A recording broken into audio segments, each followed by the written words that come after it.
গণতন্ত্রের জন্য যত রাজনৈতিক দল হবে তত ভালো, কিন্তু রাজনৈতিক দলগুলোর যদি অবস্থান এমন হয় একটার সাথে আরেকটার আকাশ এবং পাতাল তফাৎ, তাহলে সেইখানে ভারসাম্য রক্ষা হবে না। ভারসাম্য রক্ষা না হলে টিকে থাকতে পারবে না। যেমন অনেকেই পারে না, অনেক রাজনৈতিক দল আছে তারা কখনো একটা আসন পাবে বলে কখনো মনেও করে না তারা নিজেরাও, তো ওই টাইপের না। তো ছাত্ররা যেটা করবে, ছাত্ররা এখনই দেখেন, আমরা তাদের সাধুবাদ যতই জানাই না কেন, তাদের যে এখনই শুরু হয়েছে, 2 মাস গেলে তারা নতুন রাজনৈতিক দল খুলবেন, সেটার লক্ষ্যে তারা যে কমিটিটা বানিয়েছেন সেখানেই তাদের দলাদলির চরম পর্যায়ে চলে গেছে। 2 গ্রুপ 3 গ্রুপ হয়ে গেছে, প্রত্যেকটা জায়গায় 2টা করে গ্রুপ হয়েছে। অনেকে বলছে এটা নাকি কিংস পার্টি হতে পারে, এরকম শোনা যাচ্ছে। এটা তো ওই যে অনেক সময় বলেন না যে সকালে সূর্য দেখলে বোঝা যায় দিন কেমন যাবে, যেটা শুরুর আগেই আপনার ভাঙনের ধ্বনি শোনা যাচ্ছে, যে 2-3 গ্রুপ হয়ে গেছে। এবং আগের মতো তো তাদের ওই ছাত্ররা আর আসে না, যারা ব্যাক টু দ্য প্যাভিলিয়ন তারা আসে না। তো তারা কিভাবে এইভাবে করবে? যদি তারা ক্যারিশমা দেখাতে পারতো, যদি কাজ করতো, তারা সরকারেও আছে, তারা দলও বানাচ্ছে। আপনি খেয়াল করেন, দুটো তো বাংলাদেশের জনগণ মেনে নিবে না, অথচ তারা দল বানাচ্ছে। তাদের দল ঢাকা বিশ্ববিদ্যালয় সহ বিভিন্ন জায়গায় 2-3 দিনে মিছিল করছে, মিটিং করছে, স্লোগান দিচ্ছে, মানুষের দৌড়ায় বিপদে যাচ্ছে, গভর্নমেন্টের প্রটোকল নিচ্ছে। অথচ পাশের বড় বড় দলগুলো দেয় কি, আপনি বিএনপি ছাত্র দলের কথাই বলি, তাদের ঢাকা বিশ্ববিদ্যালয়ে একটা পোস্টার লাগানোর ক্ষমতা পর্যন্ত দেওয়া হয় না। তো এটা সহ্য করছে, সহ্যেরও তো একটা সীমা থাকে, সহ্য যতটুকু করা যায় করছি আমরা। তো আমরা বলবো যে এই দিকে তাদের দৃষ্টি দিতে হবে।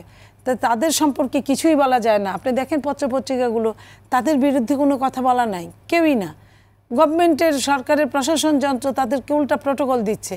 এই প্রটোকল তাদেরকে তো আরও গড্ডালিকায় নিয়ে যাবে, এটাই স্বাভাবিক, যদি তারা এখান থেকে শিক্ষা না নেয়।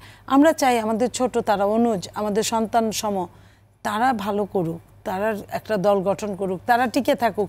সত্যিকার অর্থে তারা যদি সরকারে নাও থাকে, বিরোধী দলেও থাকে, তারাও যেন একটা স্মার্ট বিরোধী দলে থাকতে পারে। অতগুলো হোক, অতগুলো আসন পাক, কিন্তু এইভাবে কাজ করলে তো আসন পাবে না। এইভাবে কাজ করলে জনগণ যে কোনো জায়গায়, আমি চ্যালেঞ্জ দিয়ে বলে যেতে পারি যে ছাত্র বিএনপির সাথে যে কোনো আসনে নির্বাচন করলে তারা গোহারা হারবে, গোহারা হারবে। তাদের তো কোনো আপনার কোনো মার্জিন নাই, তাদের কোনো আপনার লেভেল নাই। আরো রাজনৈতিক দল তো রয়েছে, জামাত রয়েছে এবং আরো দল তো জামাত রয়েছে, আরো রাজনৈতিক দল রয়েছে, আমি তো তাদের কথা অস্বীকার করছি না। আপনি নতুন দলের কথা বললেন, তারা যাকে যেভাবে জনগণ নিবে সে সেইভাবে পাবে, কিন্তু আমি তাদের কথা বলছি। যখন আপনি বললেন যে কিংস পার্টি হয়ে যেতে পারে কিনা, আমি চাই না তারা কিংস পার্টি হোক। এবং তারা নিজেরও আবার বিএনপির মতো একটা দলকে কিংস পার্টি বলে আখ্যায়িত করেছে। আমি তাদের উদ্দেশ্যে বলতে চাই, দেশনেত্রী বেগম খালেদা জিয়া 10 বছর এরশাদ বিরোধী আন্দোলনে এই সরকারের এগেনস্টে 9 বছর যুদ্ধ করেছে।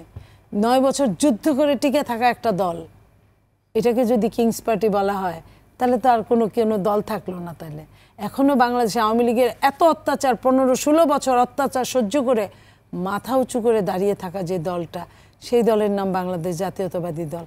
তাকে যদি ওনারা কিংস পার্টি বলে, তাহলে তো ওনাদের রাজনীতির হাতে খড়িই হয় নাই, আমি বলতে বলবো।